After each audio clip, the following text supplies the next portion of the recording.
தியானங்கிறதுக்குள்ள ஒரு ஒரு ஒரு ஒரு கடினமான சூழ்நிலைகள், கஷ்டங்கள் எல்லாம் இருக்க தான் செய்யும். தாண்டி நீ இன்னொரு கடினம் சவால் அப்படிங்கிறல்ல, நீ பண்ணப்படணும்னு உன் தலையில் இருக்கு. உன்னை எவனுங்க வந்து மாவிடிக்கவான்னு உன்னை எவனும் கூப்பிடல. நீயே பண்ணப்படணும்னு உன் தலையெழுத்தே எழுதியிருக்கு. தலை விதின்னு சொல்லுவாங்கள்ல, தலை விதியில் உனக்கு விதிக்கப்பட்டிருக்கு. இத்தனை வயசுக்கு மேலே நீ வந்து கிளம்பிடுவ, கண்ணை மூடிட்டு உட்காந்துருவ, கையை மடிச்சிருவா அப்படிங்கிறது உன் தலையில் எழுதப்பட்டிருக்கு. அப்போ உன்னை யாராலையும் அங்கே போய் தடுக்கவோ பண்ணவோ முடியாது. ஏன்னா நீயே உருவாவங்கிறதுக்கு அதில் இருக்காது. அப்போ அடிஷ்னலாக என்னன்னா, உருவாக போகிறவருக்கு யாரோ உதவுறாங்க. அதில் நல்லவங்களும் உதவலாம், கெட்டவங்களும் உதவலாம். அவங்களுடைய கால கணக்கை பொறுத்து இருக்கு. புரியுங்களா? இவ்வளோதான் அதுக்குள்ளே இருக்கிற செயல் வடிவமாக இருக்கு. அப்போ ஒருத்தருடைய அந்த அந்த செயல் அவங்களுக்கு எழுதப்பட்டிருக்கு. அதுலேருந்து அவங்க வர்றாங்க, அதில் உருவாகுறாங்க, அதுக்குள்ளே அவங்க ஒரு வேலை செய்கிறாங்க. அந்த பணி நடக்கும்போது அப்போ அவங்களுக்கு ஒரு இடத்துக்குள்ளே ஏதோ ஒன்று கிடைக்கல, அவங்க நினச்சது ஒன்று ஒர்க் ஆகலை, இல்லை அவங்க பார்த்த மாதிரி ஒரு திட்டம் இல்லைங்கும் போது ரொம்ப ஏமாற்றமும் வெக்ஸாகும் ஆகிறதுக்கு வாய்ப்புகள் இருக்கு. அப்போ அவங்க அப்படி ஒரு ஃபீல் பண்ணுறாங்க, என்னடா அது, நாம் ஒன்று நினச்சோம், நாம் ஒரு ட்ராக்ல போனோம், இத்தனை ஆண்டுகள் ஆகிட்டு இருக்க, இந்த உடல் வேற ஒரு மாதிரி சோறுதே, வயசு வேற ஆகுது, எப்போ அதை நம்ம பார்க்கறது, எப்போ உணர்றது அப்படின்ட்டு இருக்கா. நம்ம ஆளுங்க எல்லாரும் ஒரு கதை எழுதி வச்சிருக்கிறாங்க, ஞானம் அடைவது எப்படி, தன்னை உணர்வது எப்படின்னு. ஆனால் இந்த ஞானம் அடைவதற்கும் தன்னை உணர்றதுக்குள்ள உடல் கிழிஞ்சு அங்கங்கே தொங்குங்கிறத யாரும் எழுதி வைக்கல. அது எப்படி தொங்குங்கிறதையும் எழுதி வைக்கல. புரியுதா? அதில் ஒரு நிறைய ஒரு ஒரு ஒரு ஒரு சூழல்கள்லாம் இருக்கு. அது அந்த இடத்துல பேஸ் பண்ணுறது ரொம்ப ஒரு சவால். அதை பேஸ் பண்ண வைக்கும். ஆனால் அந்த இடத்த கடக்கணும். அதுதான் ஒரு சுவாரஸ்யம், அதுதான் வரலாறு, அதுதான் நீ வந்து 1000 வருஷம் 500 வருஷம் கழிச்சும் உன்னை கும்பிட்றான், உன்னை தேடுறான், உன்னோட செயல் நடக்குது. அப்போ நீ இந்த மாதிரி ஒரு செயல், ஒரு கடுமையான ஒரு மனித உடலுக்குள்ளே இருந்துக்கிட்டு நீ போராடி ஒரு இறை தோற்றமாக நீ வந்து உன்னை உருமாறி வெளியில் கொண்டு வர்றதுன்னு இருக்குல்ல. நீ ஒரு மனித உடல், மனித தேகத்துக்குள்ளே இருக்கிற ஆள், மனிதத்துக்குள்ளே இருக்கிற மனித உஷ்ணத்தை வச்சிருக்கிற ஆள், பிரபஞ்ச உஷ்ணத்தையும் பிரபஞ்ச ஆற்றலையும் பிரபஞ்ச அலைவரிசையும் வச்சு அப்படி உனக்குள்ளேருந்து ஒன்று வெளியில் வர்றதுங்கிறது ஒரு சாதாரண வேலை கிடையாதுல்ல. அது எவ்வளோ பெரிய ஒரு கடுமையான சவால்களில் இருக்கும். அந்த சவாலை நீ மேற்கொண்டு வெளியில் தெரியும் போது நீ வரலாறாக மாறுற. அவ்வளோதான் அதுக்குள்ளே இருக்கிற. அப்போ எல்லா விருதுகள்லையும், எல்லா எழுத்துக்கள்லையும், எல்லா புகழ்லையும், எல்லா வெற்றியும் மறைந்துடும். இது வந்து காலத்துக்கு மறையாத ஒரு செயலாக இருக்கும். இப்போ காலத்தில் இது பதிவாகி போயிடும். இப்படி ஒருத்தர் வந்தார், வேலை செஞ்சாருங்கிறது பதிவாகி போயிடும். அவருடைய அலைவரிசை இத்தனை ஆண்டுகள் தான் இருக்கும், அதுக்கப்புறம் இல்லாமல் கூட போகும். ஆனால் வந்தாருங்கிற பதிவு அங்கே உருவாயிரும். அப்போ எத்தனையோ ஞானிகளுக்கு வந்து இது ஒரு டிஸ்கஷனாக ஏற்படுத்தும். அப்போ ஒருத்தர் உருவாகிறாருன்னு வச்சுங்களே, நல்லா ஞாபகம் வச்சுக்கோங்க, உங்களுக்குள்ள தியானம் இருக்குல்ல, இந்த தியானத்துக்குள்ள உங்களுக்கு ஒரு சின்ன எக்ஸ்பீரியன்ஸ் கிடைச்சா கூட ஏகப்பட்ட பேத்துக்கு சூட்சமத்தில் இருக்கிறவங்களுக்கு தெரிஞ்சிருமா. புரியுதுங்களா? அப்போ அனுபவம் நீங்கள் கொஞ்சம் பெற்றீங்கன்னா அங்கே இருக்கிறவங்களுக்கு தென்பட்டுருமா. இதுதான் வந்து சூட்சமத்துக்குள்ள என்ன சொன்னாங்கன்னா, இப்போ ஒருத்தர் இருக்கிறாரு அப்படின்னா அவர் வளர்றாரு, அவர் வளர்ந்துக்கிட்டே வர்றாரு, வளர்ந்து ஒரு பெரிய செயல்ல இருந்து நம்ம தேசத்துக்கு வரப்போறாரு, நம்ம நகரத்துக்குள்ள ஒரு செயல் நடக்க போகுதுன்னா அந்த நகரத்துக்குள்ள ஒரு பெரிய ஒரு செயல் நடக்குமா. என்னன்னா ஒரு அமானுஷமான செயல் நடக்குமா, இல்லை ஆகாயத்துக்குள்ள ஒரு வெளிச்சம் தோன்றுமா. ஒருத்தர் வரப்போறாரு, அந்த நகரத்துக்குள்ள ஒரு மாற்றம் இருக்க போகுது. அப்போ அங்கே இருக்கிற நகரத்தில் இருக்கிறவன் முக்கியமான தியானம் பண்ணிக்கிட்டே கிடக்கிறான்ல, அவன்லாம் ஒரு காலத்தில் என்ன பண்ணுவானா, ராஜாக்கள்கிட்ட போய் சொல்லுவாங்களாம், நம்ம தேசத்தில் ஏதோ ஒரு சேஞ்ச் ஆக போகுது அப்படிங்கிற விஷயத்த வந்து சொல்லுவாங்களாம். ஏன்னா இது ஒரு நல்ல அறிகுறியை காட்டுது, யாரோ ஒரு உயர்ந்த செயல் ஒன்று தோன்றி இருக்கிறாங்க அப்படிங்கிறது. இப்போ இதுதான் நம்ம கோள்களில் நம்ம விஞ்ஞானிகள்லாம் ஏதாவது புதுசாக கோள்களுடைய அங்கே சுற்றி இருக்கிற சுழற்சியில் ஆகாயத்தில் ஏதாவது இருக்கான்னு இவங்க கண்டுபிடிச்சிக்கிட்டே இருக்கிறாங்கல்ல. அந்த மாதிரி கீழே தியானம் பண்ணுறவங்களுக்கு அந்த சுழற்சியை, இதுதான் அந்த வால் நட்சத்திரங்கள், பல நட்சத்திரங்கள் எல்லாம் கணக்கிட்டு ஒரு காலகட்டத்தில் சொன்னாங்க. அப்போல்லாம் ரொம்ப ஒரு ஷார்ப்பாக சில பேர் பெரிய ஞானம் அடையலைனாலும் அவங்களுக்கு அந்த ஞான டிஸ்டி, அந்த ஞான பார்வைன்னு சொல்லுவாங்கல்ல, கண்டறியும் திறன் வந்து கிடைச்சிருக்கும். அவங்க அந்த ஞானத்தோட செயல்ல அது ஒண்ணு, ஞானத்தோடைய முழுமை கிடையாது. அவங்களுக்கு என்னன்னா நடக்கிறது தெரியும், நடக்க போறதும் தெரியும். அப்ப அவங்களுக்கு கண்டறியும் திறன் வந்து கிடைச்சிருக்கு. அப்போ ஒருத்தர் யாரோ ஒருத்தர் வர போறாரு, ஒருத்தர் தோண்ட போறாரு அப்படிங்கிறது தெரியும். 2 பேட்டர்ன் இருக்கும். ஒரு நல்ல தன்மையில ஒரு இடத்துக்குள்ள ஒரு ஒளியோ ஒரு நட்சத்திரமோ தோன்றி ஒருத்தர் வரப்போறாருன்னு காட்டி கொடுக்கும், ஒரு அறிகுறி. இன்னொரு தன்மை, ஒரு உலகத்துல தீவிரமான அழிய போறான், 100% மக்கள் இருக்கான்னா 65% 70% மக்கள் சாவான் அப்படின்னா அப்பயும் ஒரு வெளிச்சம் வருமா. புரியுதுங்களா? 2 பேட்டர்ன்லையும் இந்த வெளிச்சம் வந்து தோன்றும், இந்த அறிகுறி, இந்த சிம்டம்ஸ் வந்து உருவாகும். அப்போ ஒரு இடத்துக்குள்ள திருவண்ணாமலையிலே ஒருத்தர் உருவாகிறாருன்னு வச்சுங்களேன், இது வந்து கிட்டத்தட்ட இந்த உலகத்தில் இருக்கிற எத்தனையோ நாடுகளுக்கு வந்து அதோடைய சிம்டம்ஸ் வந்து அவர் வந்து சூட்சமத்தில் அந்த ஒளியாவோ ஏதோ ஒரு வடிவத்துக்குள்ள அந்த அந்த அந்த செயலை வந்து காட்டிக்கிட்டே இருப்பாராம். அந்த அந்த அந்த அந்தந்த நாடுகளில் ஒரு தாக்கம் இருந்துகிட்டு இருக்கும். இது எல்லா காலகட்டத்திலையும் இது நடக்கும். இப்போ திருவண்ணாமலையிலே இல்லை, ஒரு குகையிலே ஒருத்தர் இருக்கிறாருன்னு வச்சுங்களேன், அப்போ ஒரு தாக்கம் இருக்குமா. நீங்கள் திருவண்ணாமலையே வச்சுக்கோங்களேன், குறைந்தபட்சம் ஒரு 100 ஆண்டுகளுக்கு முன்னாடி, 150 ஆண்டுகளுக்கு 200 ஆண்டுகளுக்கு முன்னாடி இங்கே ஒருத்தன் கூட இல்லை. அப்போ இங்கே ஒருத்தர் தோண்ட போறாருன்னா சுற்றி இருக்கிற நகரங்களுக்கு, சுற்றி இருக்கிற இந்தியா முழுவதும் இருக்குல்ல, இங்கே ஒரு விஷயத்த இதோடைய தாக்கம் வெளிச்சம் அங்கங்கே தோன்றும். இப்போ இந்த வெளிச்சம் என்னன்னு கேட்டிங்கன்னா, அவரே சூட்சமத்தில் அலைவரிசையாக தோன்றி தோன்றி தோன்றி இருந்துக்கும். ஒரு 40 ஆண்டுகள் 50 ஆண்டுகள் கழிச்சு அந்த நாடுகள்லேருந்து கொத்து கொத்தா வந்து சாமி கும்பிட வருவாங்க, இல்லைன்னா சுற்றுவாங்க. புரியுங்களா? அந்த அலைவரிசை வந்து ஆங்காங்கே அங்க ஒரு செயல் வடிவம் செஞ்சிடும். இப்போ என்னன்னா, இங்க அவர் தோன்றி அவருடைய சூட்சம அலைவரிசையை சில நாடுகள்ல அவர் வந்து பிரசன்ஸ் பண்ணுவார், நேரடியா வந்த மாதிரியே பிரசன்ஸை ஏற்படுத்துவார். அப்ப அங்க ஒரு சின்ன செயல் வடிவம் அங்க நடக்கும். அப்படிதான் அதோடைய செயல் வடிவமா இருக்கும். அப்ப இது வந்து ரொம்ப ஒரு ஒரு ஒரு ஒரு பயங்கரமான விஷயம். அப்ப அழிவு, பேரழிவு வரும்போதும் ஒருத்தர் தோன்றுவாராம், ஒரு ஆனந்தம் வரும்போதும் ஒருத்தர் தோன்றுவார், ஒரு நல்ல அரசாட்சி நடக்கும் போதும் ஒருத்தர் தோன்றுவாராம், ஒரு அரசாட்சி அழியும் போதும் ஒருத்தர் தோன்றுவாராம். புரியுதுங்களா? சத்திய யுகம் தொடங்கும் போது இப்போ அழிவை எல்லாத்தையும் கலியை அழிச்சாதான் அது சரி செய்யப்பட்டு வர முடியும். அப்போ ஒருத்தர் தோன்றுவார். அப்போ அந்த களி அழிஞ்சதுக்கு அப்புறம் ஒரு நல்ல அரசாட்சி நடக்கும்ல, அப்பையும் இன்னொருத்தர் தோன்றுவார். அப்படி அவர் தோன்றலைன்னா இவருடைய அலைவரிசையை அது கண்டினியூ ஆகுமா. இப்படி பல காலங்களில் இருக்கிறதுனால தான் பெரிய பண்டைய காலத்துக்குள்ள வரலாறுகளில் இதை நுட்பமாக நோட் பண்ணியிருக்கிறாங்க. அவங்களுக்கு வந்து ஒரு கண்டறியும் திறன் கிளியராக இருந்ததுனால அவங்க வந்து ஒவ்வொரு நட்சத்திரத்தை ஒவ்வொரு மொமெண்ட்டையும் கனெக்ட் பண்ணி சொல்லிடுவாங்களாம். மழை பருவம் தப்பி பேஞ்சிச்சுன்னா அதையும் கண்டுபிடிச்சிடுவாங்களாம். காற்று பருவம் தப்பி ஒரு 2 நாள் 4 நாள் அடித்தா கூட கண்டுபிடிச்சிடுவாங்களாம். அப்புறம் சூரியனுடைய பருவம் தப்புதுனால கண்டுபிடிச்சிடுவாங்களாம். அதிகாலையில் சூரியன் வந்து தோன்றாமல் கொஞ்சம் லேட்டாக தோன்றாரு, அவரோட டைம் வந்து வச்சுருப்பாங்களாம். அந்த டைம் வந்து மாறி மாறி வருது, இல்லை சூரியனை ஏதாவது மறைக்குதுன்னா கூட அதையும் கண்டுபிடிச்சிடுவாங்களாம். அதெல்லாம் யாரும் நம்ம கீழே இருக்கிற சாதாரண தியானம் பண்ணிட்டு இருக்க ஆட்கள். புரியுதுங்களா? அதே மாதிரி பௌர்ணமி இது அந்த நிலவோட தன்மைகள் இதெல்லாம் வச்சு ஒரு ஒரு ஒரு ஆராய்ச்சியே பண்ணிடுவாங்களாம்.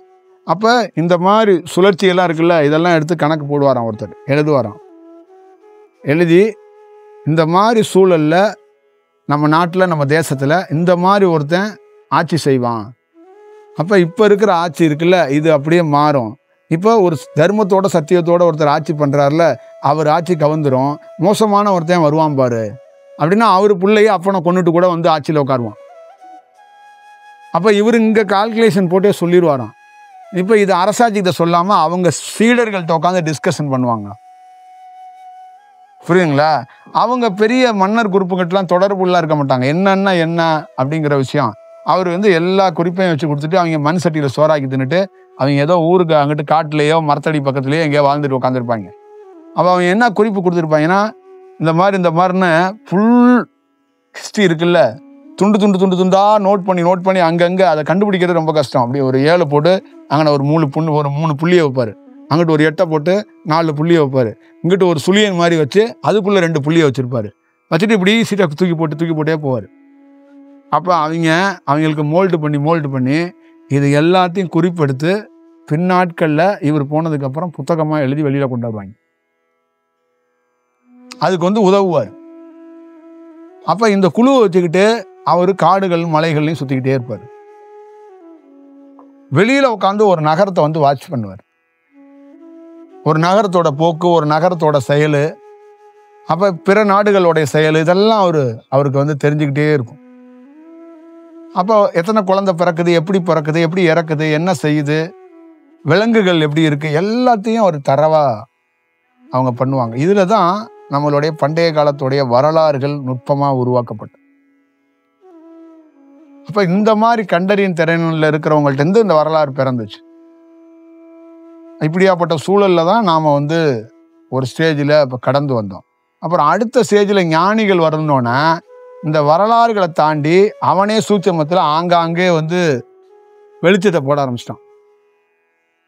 அங்கே அப்போ அங்கே கொஞ்சம் பெட்டரான தியானத்தில் இருக்கிறவன் ஒரு நல்ல அறிகுறியை அப்படியே அவனுக்குள்ள உணர்த்தப்படுது, ஒரு செயல் வடிவம் இருக்கப்படுது. அப்போ திருநெல்வேலியில் நாங்கள் தியானம் பண்ணிகிட்டு இருக்கும்போது நான் கூட இருக்கிறவங்கெல்லாம் அப்போ ஒரு டிஸ்கஷன் நடக்கும். அப்போ என்ன டிஸ்கஷன் நடக்கும் அப்படின்னா, ஒரு 2-3 பேர் தான். அப்போ பெரிய டிஸ்கஷன் என்னவா இருந்துச்சுன்னா, போகர் இன்னொரு சிலை வச்சிருக்கிறாரு, அந்த சிலையை யார் எடுக்கிறது, அந்த சிலை எங்கே இருக்கு, அப்போ அந்த சிலையை தேடி அலையிறது ஒரு பெரிய கூட்டம் இருந்துகிட்டு இருக்கு. அப்போ நவபாசானத்துக்குள்ள ஒரு சிலை பழனி மலையில் இருக்கு, 12 தன்மை கொண்ட இன்னொரு சிலை இவர் மறைச்சி வச்சிருக்கிறாரு, அதை ஒரு செயல் இருக்கும் அப்படிங்கிற எங்களுக்குள்ள ஒரு டிஸ்கஷன் நடந்துக்கிட்டே இருக்கும். அப்போ நான் பெரிய டிஸ்கஷனில் பண்ணலை, ஆனால் இதுக்குள்ளே கலந்துக்கிறது அப்படியே உட்காந்துருப்பேன். அப்போ இதை சிலை இருக்குது அப்படின்னு சிலையை எடுக்கிறேன் அப்படின்னு கண்டுபிடிக்கிறதுக்குன்னு ஒரு கூட்டம், அது சம்மந்தமாக குறிப்புகள் வர்றது, நியூஸ் வர்றது, செய்தி வர்றது, அதை வச்சு டிஸ்கஷன் இருக்கும். அப்போ அந்த டிஸ்கஷனில் என்னன்னா, எவனாவது அந்த சிலையை எடுக்க போனான்னா அங்கே ஒரு மதிக்கட்டான் சோலையில் தான் அவர் வச்சிருக்கிறாரு, அங்கே அவனுங்களுக்கு மதி மலங்கிரும், அப்போ அந்த இடத்துக்குள்ளே போய் எடுக்க முடியாது அப்படிங்கிறது ஒன்று இருக்கும். அப்போ அதுலேயே நம்ம குரூப்லேயே அந்த சிலையை நம்ம தான் எடுப்போம், புரியுதுங்களா, அப்படிங்கிற ஒரு டிஸ்கஷன் எழுவோம். அந்த சிலையை நீங்களும் எடுக்க வருவீங்க அப்படின்னு என்னையும் ஒரு ஸ்டேஜில் தான் அதோடைய அந்த விவாதங்கள், அந்த டிஸ்கஷன்லாம் வேற வடிவத்துக்குள்ள அது போக ஆரம்பிச்சிச்சு. அதுக்கப்புறம் அதோட சிலையோட போக்கு, அந்த சிலையோட தன்மைகள் எல்லாமே அது ஒரு வேற வடிவத்துக்குள்ள இருக்கும்போது, வேற சூழல்ல இருக்கும்போது அதை புரிஞ்சிச்சு. அப்போ ஒரு ஸ்டேஜில் எனக்குள்ள என்ன பழனிக்குள்ள இருக்கும்போது, பழனிக்குள்ள நடக்கும்போது, பழனியில மேலே உட்காந்து தியானம் பண்ணும்போது, அந்த போகருடைய குகை அந்த என்ட்ரன்ஸுக்கு போகிறதுக்கு முன்னாடி உட்காந்து நான் ஒரு சுமாராக ஒரு 40 நிமிடங்கள்லேருந்து 1 hour நான் தியானம் பண்ணுவேன். இல்லை ஒரு அதிகமாக க்ரௌடு அதிகம்னா ஒரு 20 நிமிஷம் தியானம் பண்ணுவேன். அதுக்குன்னு ஒரு டைம் இருக்கு.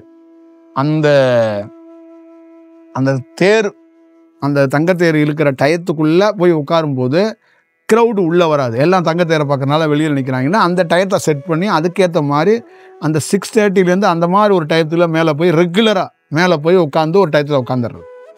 அப்போ அங்கே சில காட்சிகளை நம்ம பார்த்துக்கிட்டே இருப்போம் தியானத்தில். அப்போ சில விஷயம் உணர்த்தும் போது அப்போ எனக்குள்ளே என்ன இருக்குன்னா, இந்த மலையில் இருக்கிற நிர்வாகத்தை சாவி எல்லாம் இன்னும் 1 வருஷத்துலேயோ 1.5 வருஷத்துலேயோ உங்ககிட்ட கொடுக்கப்படும், நீ தான் அதை பார்த்துக்க போகிற, இந்த மலையை உரியவராகலாம் உன்ட்டே ஒப்படைக்கப்படும் அப்படின்னு வந்துக்கிட்டே இருக்கும். இது தொடர்ந்து வரும். அப்படி பல்வேறுபட்ட விஷயத்தில் அந்த போகருடைய அந்த சமாதின்னு ஒரு இடத்துக்குள்ளே வச்சுருக்கிறாங்கல்ல, அதுக்குள்ளே ஒரு குகை மாதிரி ஒரு என்ட்ரன்ஸ் இருக்குது. அது கொஞ்சம் அடைச்சி நாகம்லாம் வந்துட்டு உள்ளே வச்சுட்டு அதுக்கு மேலே அவங்க ஒரு லிங்கத்தை வச்சு, அது என்ன லிங்கம், அது மரகத லிங்கமோ அந்த பூனேஸ்வரி தாயோடைய விஷயத்தையும் வச்சு அவங்க பூஜை பண்ணுறாங்கல்ல. இப்போ அந்த உள்ள என்ட்ராகிறீங்கல்ல, என்ட்ராகிறதுக்கு முன்னாடி பார்த்தீங்கன்னா ஒரு பெரிய குளம் இருக்குது. கீழே ஒரு குளம் இருக்குது, ஒரு நீராடுற மாதிரி ஒரு குளம் இருக்குது. அந்த குளம்லாம் தியானத்தில் காட்சியாக வரும்.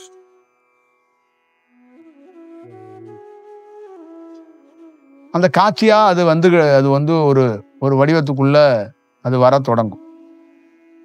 அப்ப அந்த காட்சியை நம்ம ஒரு வடிவத்துக்குள்ள பார்த்துக்கிட்டு அடுத்தடுத்தது இப்படி அந்த செயல் வடிவத்தெல்லாம் நான் நோட் பண்ணிட்டு அப்படியே கடந்து போய்கிட்டே இருப்பேன். அப்போ ஒரு காலகட்டத்துக்குள்ளேயும் இதை கடந்து போகும்போது அப்போ எனக்குள்ள என்ன தோணுன்னா அப்பயும் இந்த டிஸ்கஷன் நடக்கும். அப்போ அது ஃபோனில் நடக்கும். அப்போ எனக்குள்ள என்ன தோணும்னா, ஒருவேளை இந்த கோயில் நிர்வாகத்தை நம்மள்கிட்ட கொடுத்துருவாங்க இருக்கு, நாம தான் இருந்து ஏதோ ட்ரஸ்டி மாதிரி ஏதோ பார்க்க போகிறோமா இருக்கு, இல்லைன்னா ஏதோ ஒரு சலுகையில் ஏதாவது ஒரு கவர்மெண்ட்லேயே ஒரு குமாஸ்தா மாதிரி ஏதாவது ஒரு பதவி போட்டு கொடுத்துருவாங்க, சோறு கீறு ஏதாவது போட்டுக்கிட்டு ஏதாவது நிர்வாகம் பார்த்துக்கிட்டு இருப்போமா இருக்கு இப்படின்னு எனக்குள்ளே தோணும். இந்த கோவிலோடைய நிர்வாகத்தையே சாவியோ உங்ககிட்ட ஒப்படைக்க போகிறேன்னு தியானத்தில் வருங்க, தியானத்தில் காட்டும். புரியுதுங்களா?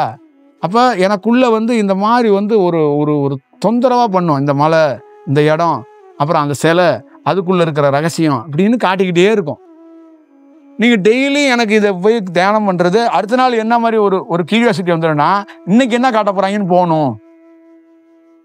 புரியுதுங்களா? கீழே தியானம் பண்ணும்போது வேறு தன்மையில் இருக்கும், மேலே மலையில் போய் உட்காந்து தியானம் பண்ணும்போது அது வேறு தன்மையில் இருக்கும்.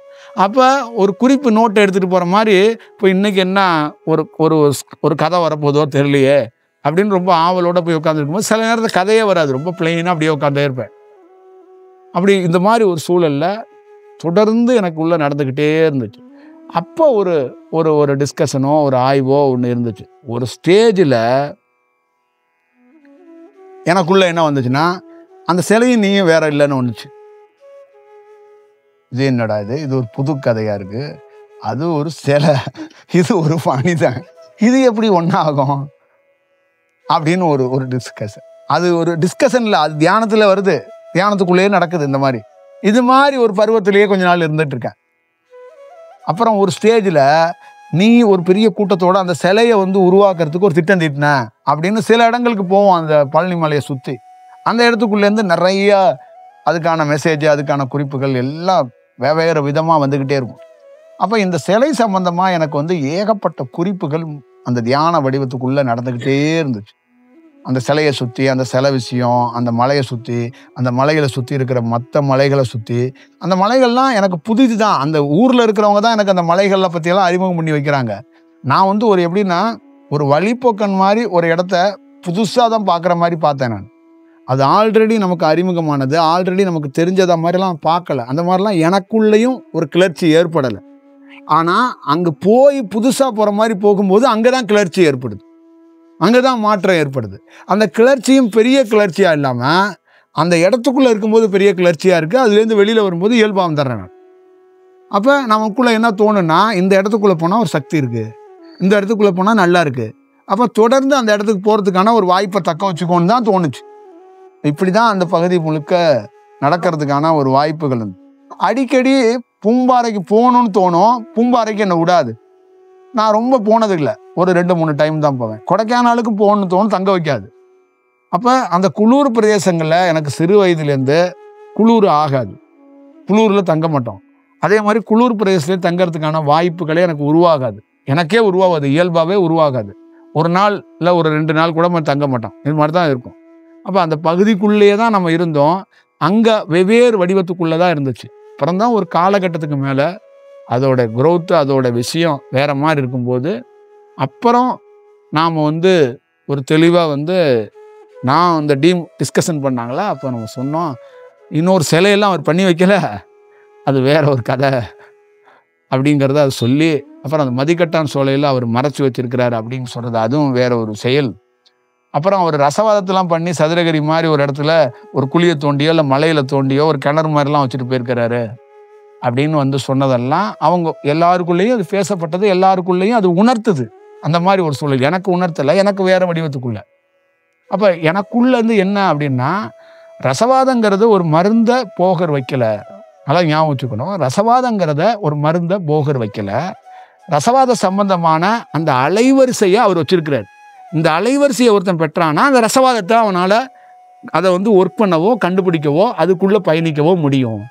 அப்போ அவர் தண்ணியாக ஒரு மருந்தை கண்டுபிடிச்சி பல நாள் ஊறல் போட்டு வச்சுருக்க மாதிரி வைக்கலை, அது ஒரு அலைவரிசையை, இந்த அலைவரிசையை இந்த இடத்துக்குள்ள, இந்த மலையில், இந்த குகைகளில் நம்ம வைக்கிறோம். இந்த குகைகளில் நாமே வந்தாலும் நம்ம குரு பரம்பரையிலேருந்து எவனோ வரும்போது இங்கே உட்காந்து தியானம் பண்ணும்போது அந்த ரசவாதத்து கலையை அவனுக்குள்ள சித்தி பண்ணி விடுவோம் தியானத்தில். இப்படிதான். ஆனால் பல நாள் தியானத்துக்குள்ள ஏதோ ஒரு வாளி எடுத்துட்டு ரசவாதத்தை மொல்ல போகிற மாதிரியெல்லாம் ஒரு சூழல் இருந்துச்சு. அந்த மாதிரி காலகட்டத்தில் நிறைய மக்களும் இருந்தாங்க. அப்போ அந்த பறக்கும் கலையை பற்றி பேசுகிறதோ, மற்ற கலைகளை பற்றி பேசுகிறதோ, கூடு விட்டு கூடுபாயை பேசுகிறதோ, இது எல்லாமே ஒரு அமானுஷமாகவும் ஒரு பிரமிப்பாகவும் அதை ஏதோ வேவையர் மாதிரியும் அவர் அது போகரையே என்னமோ ஒரு பெரிய சயின்ஸ் டீச்சர் மாதிரியும் பேசுறது. அதே நேரத்தில் அவர் சர்க்கஸ்கார் மாதிரி இங்கிட்டு போயிட்டு அங்கிட்டு வருவார், அங்கிட்டு போயிட்டு இப்படியெல்லாம் ஒரு விவாதங்கள் நடந்த ஒரு செயல் வடிவத்துக்குள்ளே இருந்தது. தமிழ்நாட்டிலேயே இந்தியாவிலேயே நான் தான் போகர்னு சொல்லியே 1,00,000 போகர்கள் இருந்தாங்க. இப்போதான் ஒரு 6 மாசமா 1 வருஷமா கொஞ்சம் தாக்கம் குறைஞ்சிருக்கு.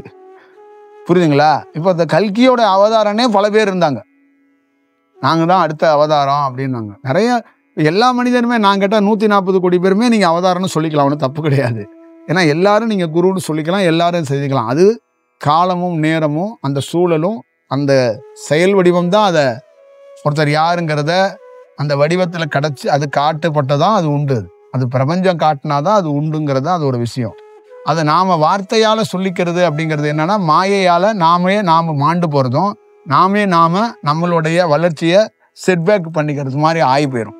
அந்த மாதிரி ஒரு சூழல், அந்த மாதிரி ஒரு டிஸ்கஷன் வந்துடக்கூடாதுன்னு ஒரு ஸ்டேஜில் இந்த மாதிரி டிஸ்கஷன்லாம் எனக்குள்ள நடந்த தியானம் கட் பண்ணி போட்டுருச்சு. அப்போ இந்த மாதிரி ஒரு ஸ்டேஜில் இருக்கிற விஷயங்கள், போகர் எங்கே உட்காந்தாரு, அவர் குகை, இதெல்லாம் எனக்கு ஒரு வேலை. அவர் குகை எங்கே இருக்கோ அங்கே போய் உட்காந்து தியானம் பண்ணணும்னு போவேன். அவர் எங்கே மலையில் இருக்கிறாரோ அந்த மலைகள்லாம் நம்ம போகணும் அப்படின்னு நினைக்கிறது. அது சம்மந்தமாக ஒரு டீமுக்கிட்ட வந்து எங்கெங்கெல்லாம் போயிருப்பாரு, எப்படி இப்படிலாம் என்னமோ அவங்க கூட இருந்த மாதிரி நான் ஒரு கேட்கறது. இப்போ அவங்கவுங்களுக்கு ஒன்று தெரியுமில்ல, தியானம் பண்ணுறவங்களுக்கு தெரியுமில்ல, எங்கே போனால் அவர் கோகர் குகைன்னு ஒன்று இருக்குது, அந்த குகை இருக்குது, இந்த குகை இருக்குது, இது மாதிரிலாம் இருக்கும். அதெல்லாம் ஒரு காலகட்டத்தில் அது அடியோடு வந்து கட் பண்ணி தூக்கி எறியப்பட்டது. அதுக்கப்புறம் அது கட் பண்ணி தூக்கி போட்டதுக்கு காரணம் அந்த தியானத்தில் பெட்டர்மெண்டான வளர்ச்சி. அப்போ ஒரு இன்னசென்ட்டாக இருக்கிற ஒரு குழந்தைக்கு அந்த குழந்தைய இன்னும் கொஞ்சம் மாற்றுறது இருக்குல்ல, அந்த மாதிரி சேஞ்ச் ஓவராக தியானத்தில் கொடுக்க அந்த குழந்தை மோல்ட் ஆகுது. அந்த குழந்தை வேற வடிவத்துக்குள்ளே மாறுது. அப்போ அந்த குழந்தைக்குள்ளே இன்னும் நம்பகத்தன்மையை ஏற்படுத்துறதுக்கான ஒரு வாய்ப்பு உருவாக்கும் போது அந்த குழந்தை தியானத்துக்குள்ளே இருந்து தான் பியூராக வளருது. அதுக்கு யாரும் கற்றுக் கொடுக்கறதெல்லாம் கிடையாது. அதுக்குள்ளே சந்திரக்கலை சூரியக்கலையோட தாக்கம் ஏற்பட அந்த குழந்தை வந்து பியூராக அது படித்தது, பார்த்தது, கேட்டது, கேள்விப்பட்டது அதெல்லாம் ஓரமாக வைக்குது. அப்போ அதோட முழு டைரக்ஷனையும் ஓரமாக வச்சுட்டு வேற ஒரு வடிவத்துக்குள்ள அது ஒரு செயல்பட தொடங்குது. அப்போ ஒருத்தருக்குள்ள நீங்கள் உங்களுக்குள்ளே இருக்கிறது எல்லாத்துக்குள்ளேயும் என்னன்னா எல்லா கேள்விப்பட்ட விஷயங்களும் ஒரு இடத்துல அப்படியே ஒரு ஓரமாக ஒரு தண்ணியில் அப்படியே அடிச்சுட்டு வந்து ஒரு கரையில் ஒதுங்கும்ல, அது மாதிரி ஒதுங்கிடும். அதுக்கப்புறம் ஒரு ஒரு வேற ஒரு ஆங்கிள்லேருந்து உங்களுடைய பிரயாணமும் உங்கள் பயணமும் நடக்கும் அப்படிங்கிறது தான் நான் பார்த்தது.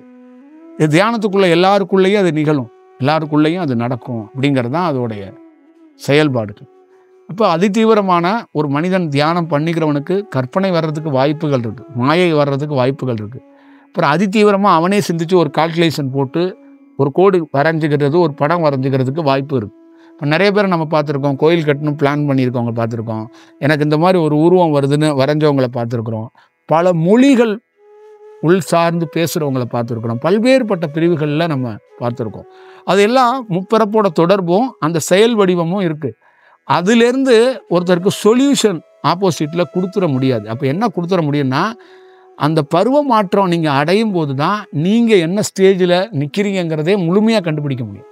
அந்த ஸ்டேஜில் கண்டுபிடிக்கிறது ரொம்ப சிரமம், ரொம்ப கடினமான சவால். நீங்கள் நல்லா ஞாபகம் வச்சுக்கோங்க, நானே இருக்கும்போது சாதாரண ஸ்டேஜில் இருக்கும்போதே நான் வந்து ஒரு பெரிய ஸ்டேஜில் இருக்கிற மாதிரி எனக்குள்ள ஒரு ஃபீல் இருந்துச்சு தியானத்தில். நான் உண்மையை சொல்கிறேன். அப்புறம் அந்த ஸ்டேஜ்லேருந்து அடுத்த ஸ்டேஜுக்கு மாறும்போது அப்பயும் ரொம்ப உயர்வான ஸ்டேஜில் இருக்கிற மாதிரி ஒரு ஃபீல் வந்துச்சு. அதே மாதிரி அடுத்த ஸ்டேஜ் இப்பயும் ஒரு ரொம்ப பெருசாக இருக்கிறோமோ அப்படிங்கிற மாதிரி.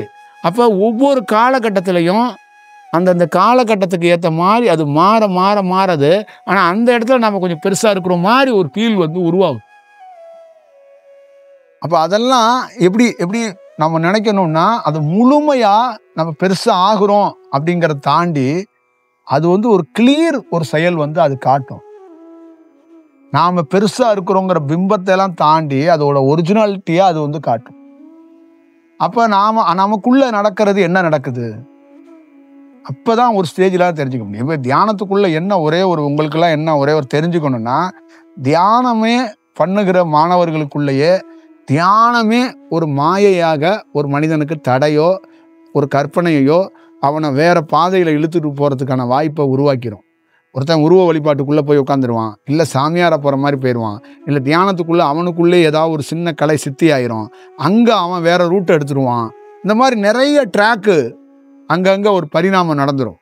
அப்போ அந்த பரிணாமத்தில் அவன் செய்யறது மிக சரியா இருக்கும்.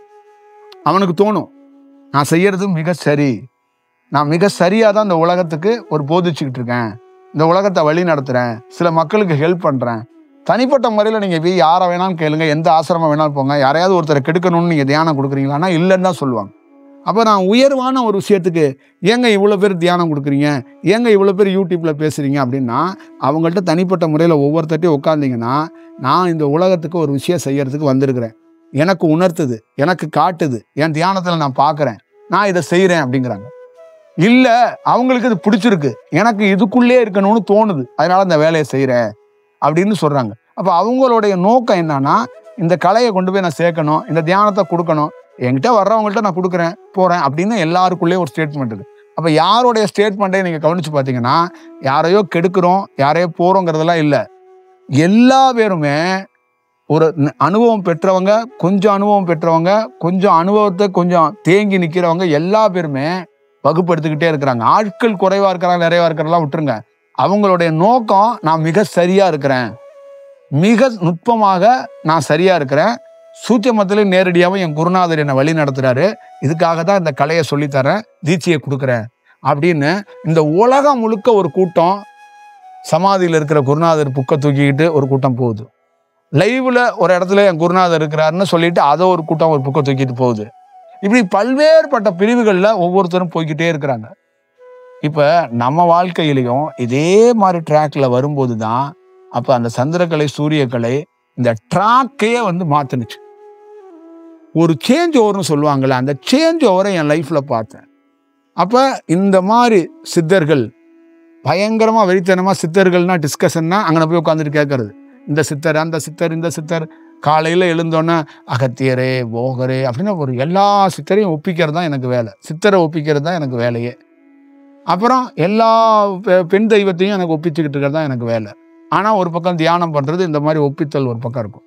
அப்போ ஒரு ஸ்டேஜில் அந்த தியானத்துக்குள்ள ஒரு சேஞ்ச் ஒரு மாற்றம் நடக்க நடக்க நடக்க நடக்க இந்த பணி எல்லாத்தையுமே அதுவே அப்படியே விலக்கி விட்டுருச்சுங்க. அப்படியே ஒரு சுத்தமாக விலக்கி விட்டுட்டு, அப்போ அந்த சந்திரக்கலை சூரியக்கலைக்குள்ள எனக்குள்ள என்ன நடந்ததுன்னா, அந்த ஒரிஜினல் ஃபேக்ட் இருக்குல்ல, ஒரிஜினல் ரியலா அந்த அந்த ரியலிஸ்டிக்கான சொல்லுவாங்கள்ல, அந்த மாதிரி ரியலிஸ்டிக்காக நீ ஒன்றும் கிடையாது, நீ என்ன பெரிய தியானம் கற்றுருக்க, இந்த மாதிரி ஒரு செயல் உள்ளுணர்வுல உணர்த்தும். நீ என்ன சாதிச்சிருக்கிற, நீ என்ன பண்ணியிருக்கிற, இதெல்லாம் ஒன்றுமே கிடையாது அப்படின்னு மொத்தமாக அப்படியே வாஷ் அவுட் பண்ணும். அப்போ அந்த வாஷ் அவுட்டில் எந்திரிச்சு திருப்பி அப்படியே ரெடியாக வருது தியானம், அடுத்தது அடுத்தது அடுத்தது. அப்போ என்னன்னா, உனக்கு என்ன வேலை, தியானம், அப்படியே போய்கிட்டே இரு. நீ எதுக்கு என்னமோ பெரிய ஞானியை பார்த்துட்டேன், கனவை பார்த்துட்டேன், போயிட்டேன் வந்துட்டேன். அப்போல்லாம் நம்மக்கிட்ட இருக்கிறவங்க யாராவது தியானத்தை பற்றி பேசுனாங்கன்னா நமக்கு அப்படியே தேன் காதில் ஊறுற மாதிரி இருக்கும். எவனாவது ஒருத்தன் கிடைப்பானா, ஒரு கதையை சொல்லுவாங்களா, ஆகா அகத்தியர் சம்மந்தமாக ஒரு கதை சொல்லுவாங்களா அப்படின்னு நான்லாம் போய் உட்காந்து தீவிரமாக அப்படியே உட்காந்து கேட்டுகிட்டே இருப்பேன். சும்மா அப்படியே ஒரு ரோட்டில் தான் உட்காந்துருப்போம், எவனாவது பேசும்போது அப்படியே கேட்டுட்டு இருப்போம். இப்போ குரூப்பில் யாராவது ஒரு 3 பேர் 2 பேர் அவங்க ரொம்ப நெருக்கமாக இருப்போம்ல, இப்போ அவங்க ஏதாவது பேசும்போது அவங்களாம் என்னன்னு கேட்டிங்கன்னா ரொம்ப ஒரு வேற மாதிரி ஒரு எக்ஸ்பர்ட். அவங்க எப்படி பேசிக்குவாங்கன்னா, நேற்று தான் சிவவாக்கியர் பேசினாரு, அப்புறம் இவர் ஒரு குறிப்பு கொடுத்தாரு ராமதேவர், அப்புறம் அவர் ஏன்னா அவங்களுக்குள்ள தியானத்துக்குள்ள ஒன்று நடக்குது, அதான் அவங்க பேசிக்கிறாங்க. அப்போ நான் கேட்பேன், பரவாயில்லையே, ராம்தேவர் குறிப்பு கொடுக்குறாரு, சிவவாக்கியர் குறிப்பு கொடுக்குறாரு, அப்புறம் இவங்கெல்லாம் கொடுக்குறாங்க, பெரிய விஷயமா இருக்கு, நமக்கு ஒரு பையன் கூட வரமாட்டானே அப்படின்ட்டு இந்த ஃபோனை வச்சதுக்கப்புறம் நைட்டு தூங்கும்போது இப்படி ஆகாயத்தை பார்க்கறது, வானத்தை பார்க்கறது, ஏடா எவனுமே வரமாட்டீங்களே, என்ன தாண்டா உங்கள் பிரச்சனை, நான் எதுவும் ப்ராப்ளமா, நீங்கள் ப்ராப்ளமா, ஏன் இந்த இந்த செயல் நடக்கலை? அப்புறம் நமக்கு கனவு வந்துடக்கூடாது, ஏதாவது ஒரு கடவுள் தெரிஞ்சிடக்கூடாது, சித்தர் தெரிஞ்சிடக்கூடாது. அதுக்கு உடனே நம்ம ஒரு விளக்கத்தை கண்டுபிடிக்கிறது ஒரு 2 பேரை தேடி, இந்த மாதிரி இதுக்கு ஒரு கனவு வந்துச்சு, ஒரு பாம்பு அங்கேருந்து வந்துச்சு, பக்கத்தில் ஒரு ஒரு ஒரு ஒரு வேஷ்டி கிடக்கு, அந்த பாம்பு வந்து அப்படியே நின்றுட்டு அந்த வேஷ்டியே பார்த்துக்கிட்டே இருக்கு. இதை விளக்கம் கண்டுபிடிக்கலன்னா நமக்கு தூக்கமே வராது. இதை ஒருத்தனை தேடி கண்டுபிடிச்சி ஒருத்தனை பண்ணணும். இப்படி ஒரு ஸ்டேஜில் நான் இருந்தேங்க. அதுக்கப்புறம் ஒரு ஸ்டேஜில் இந்த கனவுகளுக்கெல்லாம் விளக்கத்தை கண்டுபிடிச்சி நான் என்ன பண்ணிட்டேன்னா, கனவு எது இருந்தாலும் நானே வந்து கண்டுபிடிச்சி பதில் சொல்லிடுவேன். அப்போ ஒரு ஸ்டேஜில் என்னை சுற்றி ஒரு 4-5 பேர் இருந்தாங்கல்ல, கனவை கண்டுட்டு நேராக என்கிட்ட வருவாங்க. இந்த மாதிரி ஒரு கனவு வந்துச்சு, நீங்கள் அதை சொல்லுங்கள் அப்படின்னா அது கரெக்டாக பதில் சொல்லுவேன். அப்போ கனவுகளை ஆய்வு பண்ணியே ஒரு பதில் சொல்கிறதுக்கு ஒன்று வச்சுருந்தேன். அப்புறம் ஒரு ஸ்டேஜில் தெரிஞ்சிச்சு இது ஒரு மடத்தனமான வேலை. அப்புறம் அந்த கனவுலேருந்து விட்டு ஒழிச்சாங்க. அப்புறம் அந்த செயல்லேருந்து விட்டு ஒழிச்சு, சித்தர்கள் குறிப்பு விட்டு ஒழிச்சு, கனவுகள் விட்டு ஒழிச்சு, இந்த சிலைகள் குறிப்பு விட்டு ஒழிச்சு, பக்திகள் குறிப்பு விட்டு ஒழிச்சு, அப்புறம் அந்த மாதிரி இந்த இவன் பேசுகிறான் அவன் பேசுகிறான்னு சொல்லும் போதெல்லாம் அதுலேருந்து விட்டு ஒழிச்சு, ஒரு ரியலாக ஒரு விஷயம் நடக்கிற வரைக்கும் அதுக்குள்ளே அப்படியே போகாமே நிற்கிறது. ஒரு உருவத்தை பார்த்துட்டு கூட எவனா இருக்கட்டும் போடா அப்படிங்கிற மாதிரியே போயிடுறது. புரியுதுங்களா? வானத்துலேருந்து கண்ணு தெரியும், காது தெரியும், மூக்கு தெரியும், முகம் தெரியும். 2 நாள் பார்த்தேன், 3 நாள் பார்த்தேன், 4 நாள் பார்த்தேன், ரசித்தேன். அவன் ஏதோ ஒன்று பண்ணுறாங்கலாம் ஃபீல் பண்ணேன். அதுக்கப்புறம் இவனும் வேண்டாம், இவன் ஏதோ வேற ஒரு விஷயத்த பண்ணி நமக்கு இது ஒரு உருவம் மாதிரி, இப்போ கடவுளே ஏதோ ஒரு உருவத்தில் இருக்கிற மாதிரி காட்டுறான், இது நமக்கு வேண்டாம், இது சிக்கல். அவன் உண்மையிலேயே கடவுள் இருக்கானா நேரடியாக தோன்றி நம்மகிட்ட காட்டட்டும் அப்படின்னு அதையும் விட்டு ஒழிச்சு போனேன். அப்போ இந்த மாதிரி ஒவ்வொரு ட்ராக்லையும் அதுக்கான ஒரு வாய்ப்புகள் வழங்கப்பட்டுச்சு. அப்போ அந்த தியானத்தில் ஒரு மோல்ட்னஸ் அது வந்து உருவாக்கணுச்சு. அந்த சந்திரக்கலையும் சூரியக்கலையும் இந்த மாதிரி மொத்தமாக அந்த ட்ராக் அப்படியே தவிர்த்துட்டு வந்துச்சு. அப்புறம் சித்தர்கள் மீது, கடவுள் மீது, ஞானிகள் மீது பற்று வைக்கிறத மொத்தமாக அறுத்து எரிஞ்சிச்சு. அது ஒரு பெரிய ஒரு ஒரு செயல் வடிவமாக இருந்துச்சு. ஒரு ஸ்டேஜில் அதிதீவிரமாக முருகன் மீது பற்று எனக்கு. அப்புறம் அந்த பற்று வந்து அதிகமாக சிவன் மீது ஆயிடுச்சு. அப்புறம் பெண் தெய்வத்து மீது ஆயிடுச்சு. அதுக்கப்புறம் போகர் மீது ஆயிடுச்சு. அப்புறம் எவனாவது இடையில அந்த ஊரில் அந்த மாவட்டத்தில் ஒரு சித்தர் ஃபேமஸாக இருப்பான்ல சமாதியில், அவங்ககிட்ட 4 நாள் உட்காந்து தியானம் பண்ணோன்னா அவன் ஏதாவது நமக்கு பண்ணிடுவான், தியானத்தில் ஏதாவது கனவு கொடுத்துருவான், ஏதாவது பண்ணிடுவான். அவன் மேலே பற்று அதிகம். வாரம் உட்காந்துட்டு அவன் சமாதியை தூங்க விடாமல் அவன் சமாதியில் போய் சொரிஞ்சுக்கிட்டே உட்காந்துருக்கிறது. இந்த மாதிரி வேலை தான் நமக்கு உள்ள வேலை. அப்போ இதெல்லாத்தையும் அறுத்துச்சு. இதெல்லாத்தையும் அப்படியே ஒரு ஒரு ரிஜெக்ட் பண்ணி ஒரு இடத்துக்குள்ள வேற ஒரு வடிவத்துக்குள்ள ஒரு பயணத்தை தொடங்கி வச்சுச்சு. அப்போ என்ன ஆயிடுச்சுன்னா, ஒரு தியானம் அப்படிங்கிறத டிஸ்கஷனே முதல்ல நிறுத்துனுச்சு. ஒரு தியானத்தை கவனிக்கணும், தியானத்தோட பயணிக்கணும், தியானம் என்ற அந்த பாதையில் அப்படி போகணும். அப்போ கள்ளங்கவடம் இல்லாத ஒரு குழந்தை பயணிக்கிற மாதிரி பயணிக்கணும். அதுக்குள்ள எதிர்பார்ப்புகள் இருக்கக்கூடாது, வேண்டுதல்கள் இருக்கக்கூடாது, எக்ஸ்பெக்டேஷன் இருக்கக்கூடாது, கனவுகள் இருக்கக்கூடாது, கற்பனைகள் இருக்கக்கூடாது. இன்னைக்கு கண்டதை நாளைக்கு, இன்னைக்கு இருக்க தியானத்தை பற்றி விவாதிக்கணும், அதெல்லாம் ஒன்றுமே இருக்கக்கூடாது அப்படிங்கிற அந்த ரூட் வந்து எனக்கு ஃபார்ம் ஆனிச்சு. அதுக்கப்புறம் நான் வந்து தியானத்தில் நடக்கிற எந்த சூழலையும் யார்ட்டையும் விவாதிக்கிறது கிடையாது. அதே மாதிரி எந்த டிஸ்கஷனுக்கு போகிறது கிடையாது, எந்த எதிர்பார்ப்பும் கிடையாது. அப்படியே சொல்லுவாங்கல்ல ராவா அப்படி போகிறதுவாங்கல்ல, அப்படி ராவா தூங்கி எழுந்திரிச்சு ராவாவே அப்படியே வாழ்றது. அதுதான் வாழ்க்கையில் பெரிய மாற்றத்தையும் சேஞ்சையும் உருவாக்குனுச்சு. இன்னைக்கு அந்த ராவான அனுபவம் உங்களுக்குள்ள அது வரணும், அது உங்களுக்குள்ள நடக்கப்படணும் அப்படின்னா முதல்ல உங்கள் குரூப்பெல்லாம் கலைக்கணும். உங்கள் ஃப்ரெண்ட்ஸில் ஒரு குரூப்பு, தியான குரூப்புன்னு ஒன்று வச்சுருப்பீங்களா, அதெல்லாம் கலைச்சி போட்டுருங்க. அந்த மாதிரி ஃப்ரெண்ட்ஸுங்கள்ட்ட டிஸ்கஷன் பண்ணுறது அதெல்லாம் வந்து தூக்கி எறிஞ்சிருங்க. அதெல்லாம் பயனற்றது. என்ன கேட்டால் சுத்தமான பயனற்றது அப்படிங்கிறதான் நான் வந்து சொல்கிறேன். இதெல்லாம் உங்கள் வாழ்க்கையில் உங்களுடைய முன்னேற்றத்துக்கு பெரிய தடையாக இருக்கும். இதெல்லாம் வந்து ஒரு நல்ல சூழல் இருக்காது. நீங்கள் நண்பர்களை பற்றி டிஸ்கஷன் பண்ணுங்கள், உங்கள் நண்பர்கள்ட்ட பேசுங்க, உங்கள் வீட்டை பற்றி பேசுங்க, உங்கள் உறவை பற்றி பேசுங்க, உங்கள் வாழ்க்கையை பேசுங்க. உங்களுக்கு போர் அடித்தா ஃபோன் பண்ணுங்க. ஆனால் தியானத்தை பற்றி எவன்ட்டையும் ஃபோன் பண்ணி பேசாதீங்க. அதெல்லாம் நீங்கள் வந்து ஒரு டைம் வேஸ்ட் பண்ணுறீங்க, இல்லை உங்களை நீங்கள் வந்து ஒரு டிஸ்டர்பிங் ஆக்கிக்கிறீங்கன்னு அர்த்தம். அந்த மாதிரி முதல்ல தமிழ்நாட்டில் பெரிய மைனஸும் இந்தியாவில் பெரிய மைனஸும் அந்த குரூப் டிஸ்கஷன் ஒன்று இருக்குல்ல. குரூப்பில் வந்து அவங்க ஃப்ரெண்ட்ஸாக வந்து தியானத்துக்குள்ளே ஒன்று அவங்களே ஒரு தியானத்தை பண்ணிக்கிட்டு அவங்களே ஒரு டிஸ்கஷன் பண்ணுறாங்கல்ல, அது கம்ப்ளீட்டாக சலடை போட்டு சலித்து தூக்கி எறியப்படும். அங்கே நிறைய பேர் தோத்துடுறாங்க. அதில் என்னன்னா அது நிறைய கற்பனைகள் உள்ள ஆட் ஆயிரும். நான் பார்த்துருக்கேன், அதனால சொல்கிறேன். இப்போ நீங்கள் பாருங்க, நான் அப்படி வந்து நிற்கிறேன். எவமெல்லாம் பேசினானோ, எவமெல்லாம் அங்கே நான் பார்க்கும்போது இருந்துச்சோ, அவன்லாம் அங்கேயே தாங்க இருக்கிறான்.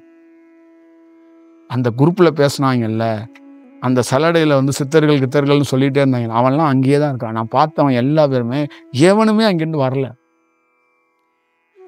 இப்போ நான் எந்த பாதையில் வந்து எந்த ஒரு பாதையில் வந்து நிற்கிறேன், அவங்க பார்த்தா எங்கே ஆரம்பித்தாங்களோ அங்கேயே தாங்க இருக்கிறாங்க. ஏன்னா அங்கேயே தான் அதே தான் பேசிக்கிட்டு இருக்காங்க. அதே ராமதேவர் தான் இன்னைக்கு வந்து பேசுகிறாரு, குறிப்பு கொடுக்குறாரு அப்படிங்கிறாங்க. அகத்தியர் பேசுகிறாரு, அகத்தியர் குறிப்பு கொடுக்குறாரு, அகத்தியர் உலக நன்மைக்காக இதை செய்ய சொல்கிறாரு, இதை எழுத சொல்கிறாரு, இதை நீங்கள் போய் தூக்கிட்டு போய் அங்கே போய் தண்ணியை தூக்கிட்டு வாங்க, அங்கே போய் வந்து அதை துண்ணூறு அள்ளிட்டு வாங்க, இங்கே போய் மண் அள்ளிட்டு வாங்க, அப்படிலாம் தண்ணி அள்ளிட்டு வாங்க, மண் அள்ளிட்டு வாங்கன்னு அதெல்லாம் வேற. அகத்தியருங்கிறதையே இன்னும் பல்வேறுபட்ட வடிவத்தில் அகத்தியர் இருக்கிறார். பேசுகிற வடிவத்தில் அகத்தியர் இருக்கிறாரு, குறிப்பு சொல்கிற இடத்துல அகத்தியர் இருக்கிறாரு. இன்னும் இன்னும் இன்னும் நீ வந்து 1000 அகத்தியர் இருக்கிறார். இதில் எந்த அகத்தியர் நிஜமான அகத்தியர்னு உனக்கு தெரியுமா? நான் சொல்கிறேன், 1000 அகத்தியர் இருக்கிறார். இல்லை எந்த அகத்தியரை நீ கண்டுபிடிப்பா? எது நிஜமான அகத்தியர்? ஒரு இடத்துல அகத்தியரே இல்லாமல் போவார், அதுவும் உனக்கு தெரியுமா? தெரியாது. அப்போ தியானத்தில் உங்களுக்கு நடக்கப்படுற குறிப்பு, உங்களுக்கு இருக்கிற விஷயம்லாம் நீ எல்லாத்தையும் வச்சுக்க. கடை உனக்கு உணர்த்துதா, ஒரு குருவை போய் பாரு, சைலண்டாக தியானம் பண்ணு. ஒரு இடத்துக்கு போகணுன்னு உணர்த்துதா, போ, அங்கே போய் உட்காரு, சைலண்டாக வா. வேறு இந்த டிஸ்கஷன், அது சம்மந்தமான ஒரு வேலை இதெல்லாம் பண்ணாத. பண்ணுனா உன் வளர்ச்சி பாதிக்கும். அதில் நீ பெருசாக முன்னேற மாட்ட. அதுதான் தியான மாயை அப்படிம்பாங்க. தியானத்துக்குள்ளே தனக்குள்ளே ஒரு மாயை பிம்பத்தை உருவாக்குறது அப்படிங்கிறான். அப்போ ஞானி என்ன சொல்கிறான்னா, உனக்குள்ளே ஒரு கடவுள் தோன்றுவான், உனக்குள்ளே ஒரு காட்சி தோன்றும், உனக்குள்ளே ஒரு கதை தோன்றும், உனக்குள்ளே ஒரு நாவல் மாதிரி ஒரு 2-3 ஞானிகள் வந்து உன்னை வந்து ஒரு வேலை செய்ய சொல்கிற மாதிரி ஒரு ஃபீல் கூட உருவாகும். இதெல்லாம் ஆய்வு பண்ணு, இதெல்லாம் யோசி, இதெல்லாம் கடை. உன்னை வச்சு ஒரு வேலை செய்ய வைக்கணும்னு ஒரு ஞானி முடிவு பண்ணான்னா, தூங்கிட்டு இருக்கவனை தூக்கிட்டு வந்து வேலை செய்ய வச்சுருவான். புரியுதா?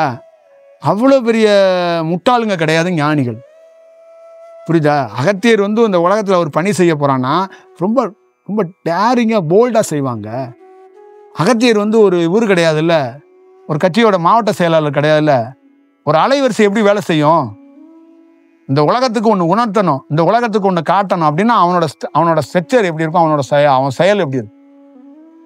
அது ஒரு அலைவரிசை. அது நீ வந்து அகத்தியர்னா பார்வதியை தொடாமல் அகத்தியர்லாம் கிட்ட கூட போக முடியாதுங்க.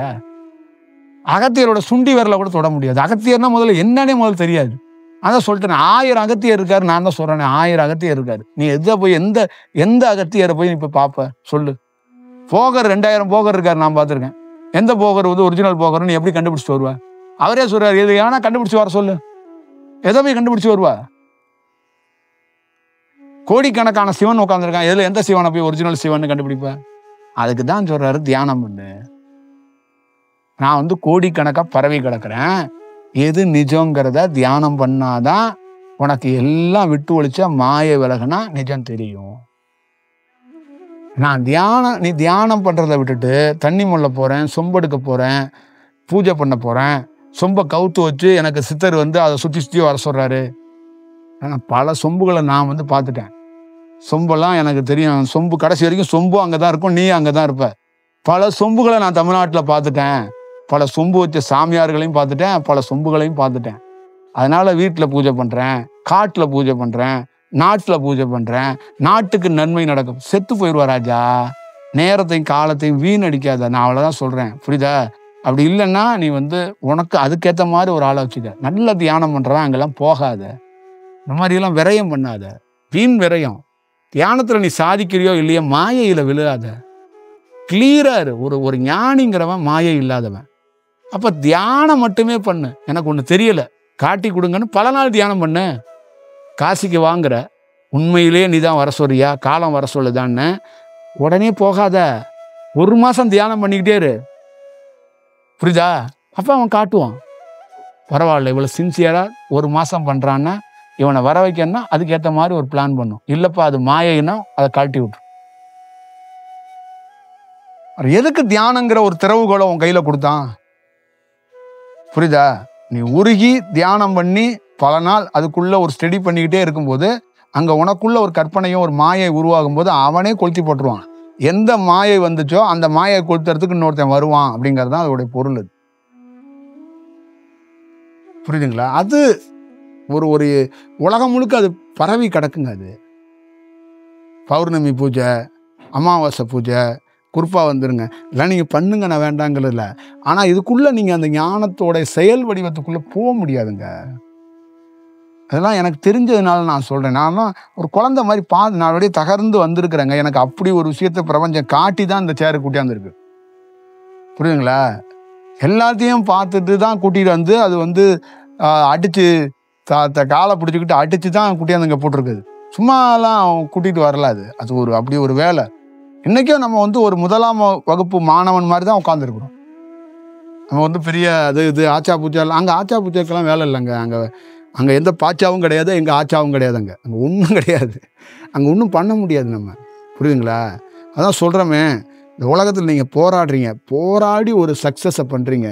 சக்ஸஸ் பண்ணோன்னே அங்கே கொண்டாட்டங்கள் எப்படி இருக்கும்? நம்மளை உறவினர்கள்லாம் மாலை போடுறான், வாழ்த்துறான், குமிக்கிறான். நாமளும் கொண்டாடுறோம். இரவில் சாப்பாடு போடுறோம், சந்தோஷத்தை கொண்டாடுறோம்.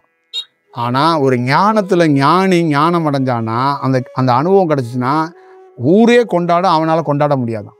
ஏன்னா கொண்டாடுறதுக்கு அங்கே ஒருத்தன் இருக்க மாட்டாங்குது. தகவலை தான் தெரியப்படுத்த முடியும், அங்கே கொண்டாட முடியாது. கொண்டாடுறதுக்கு அங்கே ஒருத்தன் இருக்க மாட்டான். புரியுதுங்களா? அதெல்லாம் கிளியராக இருக்கு. அதனால ரொம்ப ரொம்ப பெரிய விஷயம். நல்லா சொல்கிறேனே, வாழையை நீ பூஜிக்கலாம், என்ன வேணாலும் பண்ணலாம், அதுக்குள்ளேருந்து எவ்வளோ பெரிய விஷயம்னா பண்ணிக்கலாம். ஆனால் அதெல்லாம் ஆக்ஸ் பண்ணுறது அவ்வளோ சாமானிய விஷயம் கிடையாது. அது உனக்கோட ஜாதகத்தில் உன்னுடைய முன்ஜென்மத்தோட அலைவரிசையில் சில சித்து மாதிரி சில விஷயத்தை காட்டுவாங்க. புரியுதுங்களா? அது வேற. தியானத்துக்குன்னு இருக்கிற அந்த வாழை பரமேஸ்வரி வேற. புரியுதுங்களா? வாழை வந்து வாழைப்பழத்தை உரிச்சு கொடுத்து உட்காந்து தியானம் பண்ணி பெரிய ஆளெல்லாம் சொல்ல மாட்டா. புரியுதுங்களா? நான் சொன்னேன்ல, காலை தூக்கிட்டு அடிக்கணும், அவள் தான் அடிப்பா. துணியை துவைச்சு காய வைக்க கும்முன்னு கும்மி எறியறது அவள் தான் கும்மி எறிகிறா. அடிப்படையே அவள் தானே, அவள் தான் ஆசிரியர். ஒரு ஞானி உருவாகிறதுக்கு ஞான ஆசிரியர் யாருன்னா வாழை பரமேஸ்வரி தான் ஆசிரியர். அந்த ஆசிரியர்கிட்டேருந்து தான் ஒரு மாணவன் நல்ல மாணவனா கெட்ட மாணவனாங்கிறது உருவாக்கப்படுறது அந்த வாய்ப்பை தான். அதனால் முதல்ல மாணவன் நல்ல மாணவன் கெட்ட மாணவன் முன்னாடி முதல்ல வாழையே தெரிஞ்சுக்காம அவன் வேற ஒரு வாழையை தெரிஞ்சுக்கிட்டு செத்து போயிடுறானே. இந்தியா முழுக்க ராமகிருஷ்ணர் பார்த்த காளியை எவனுமே பார்க்கலங்க. அவங்க பார்க்குற காளி வேற. புரியுதா? நான் அதுதான் சொல்றேன்னா, ராமகிருஷ்ணர் பார்த்த காளி வேற, இவங்க ஒரு காளியை பார்த்துட்டு இருக்காங்க, அந்த காளி கிடையாது. புரியுதா? காளினா ஞானத்துக்குரியவ, வாக்கு சித்திக்கெல்லாம் உரியவெல்லாம் அவெல்லாம் கிடையாது. அவள் வேற வடிவத்துக்குரியவங்க. அவள் வேற ஒரு வடிவத்துக்குரிய செயல். அது வந்து வேற. அதெல்லாம் நல்ல ஒரிஜினாலிட்டியாக நீ உனக்குள்ள, என்னன்னா உனக்குள்ள வேற எதுவுமே இதுக்குள்ள கிடையாது. உன்னையே நீ வந்து ஓரளவு கட்டுப்பாட்டுக்குள்ளே கொண்டாடுனா தியானம் மட்டும்தான் அதுக்கு சொல்யூஷன். அதுலேருந்து நீ பெட்டர்மெண்ட் ஆனாதான் இதுக்கு வந்து ஒரு தீர்வை வெஞ்சே, வேற எதுவும் தீர்வெல்லாம் கிடையாது. நம்ம வந்து உனக்குள்ள வந்து ஒரு ஐடியா என்ன கொடுக்குறோன்னா, ஒரு பாதை காட்டுறோம், அப்படி போங்கிறோம். ஆனால் பாதை காட்டி என்ன சொல்கிறோன்னா, உன்னை தியானம் தான் பண்ண சொல்கிறோம்.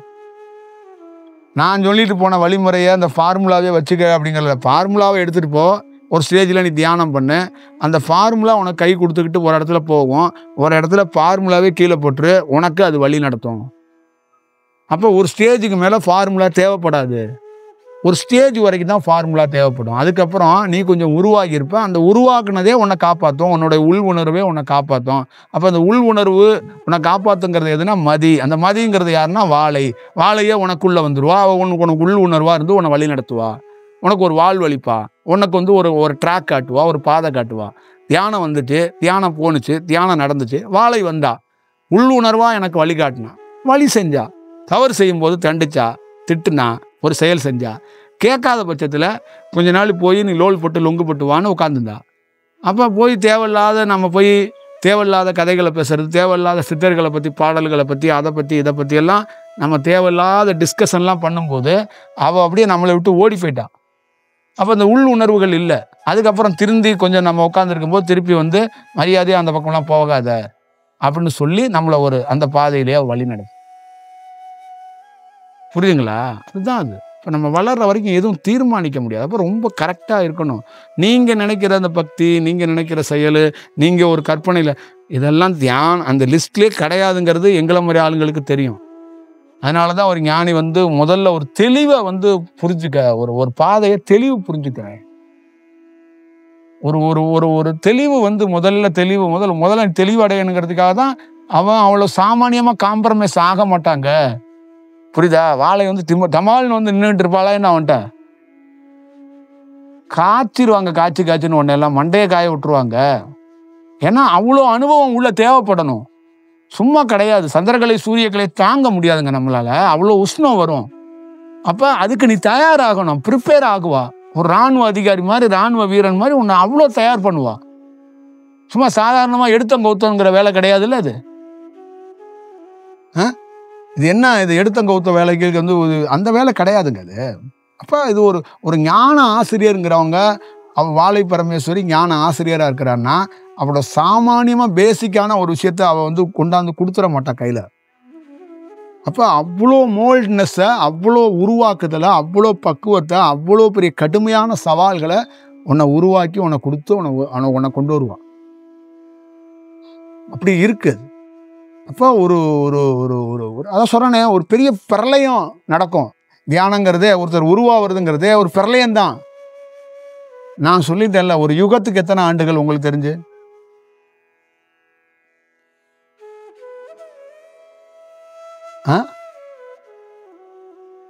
ஒரு 100 ஆண்டுகள்னே வச்சுக்கோங்க. ஒரு அப்பா ஒரு 100 ஆண்டுகள். இந்த மாதிரி 100 ஆண்டுகள் கூட ஆனால் கூட ஆச்சரியப்படுறதுக்கு ஒன்றும் இல்லையா ஒருத்தன் ஞானம் அடையிறது.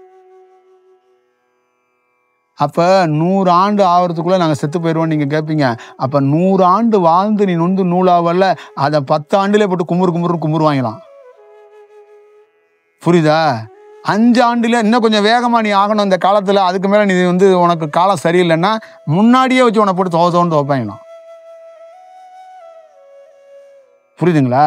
அப்போ ஒரு ஒரு ஒரு 60-70 ஆண்டுகள் ஒருத்தன் வேலை செய்ய வேண்டியதை 7 ஆண்டுகளை போட்டு புளியறது. சக்கன்னு போட்டு புளியறது. அப்போ டே நைட்டு வேலை. அப்படி ஒரு சூழல் வந்து இருக்கு.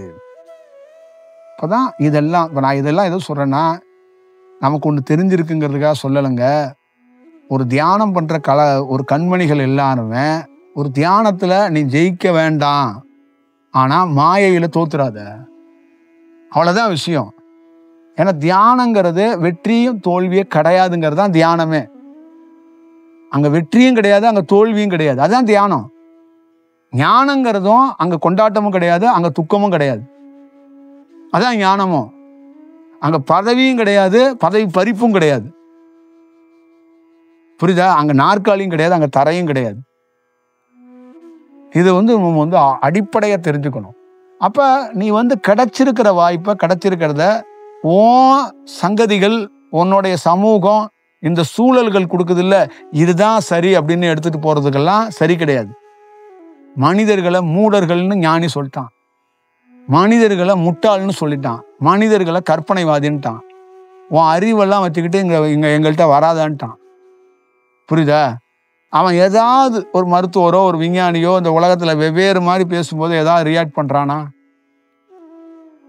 ஏதாவது இந்த ஆட்சியில் எத்தனையோ ஆட்சிகள் நடக்கும்போது, எத்தனையோ விஷயம் பண்ணும்போது ஒரு ஞானி ரியாக்ட் பண்ணுறானா? அவங்களுக்கு தெரியுங்க எதை எப்படி ஹேண்டில் பண்ணணும், எதை எப்போ கையாளணும், எப்போ அதை வந்து புறப்படணும், எப்போ எப்படி வரணும்.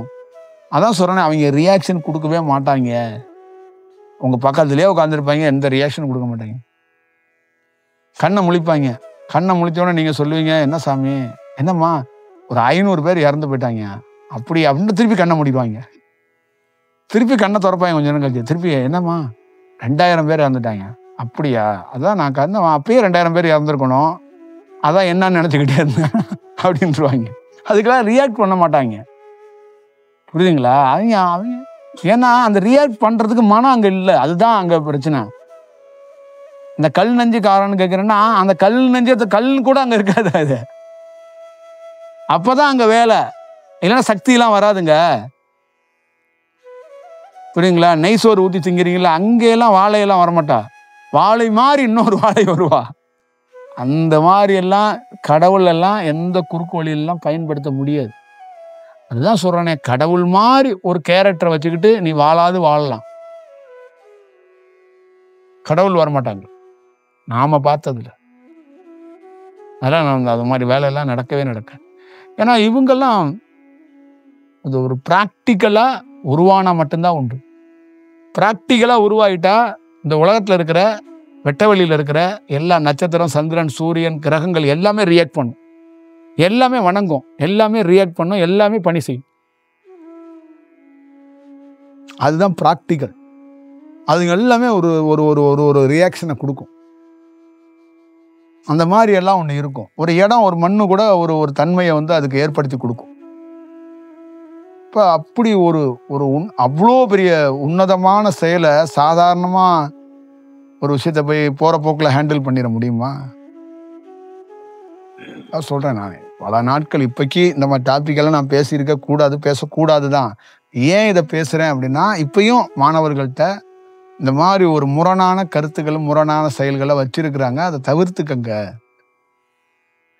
இதெல்லாம் வந்து விடுபடுங்க அப்படிங்கிறது ரொம்ப முக்கியம்.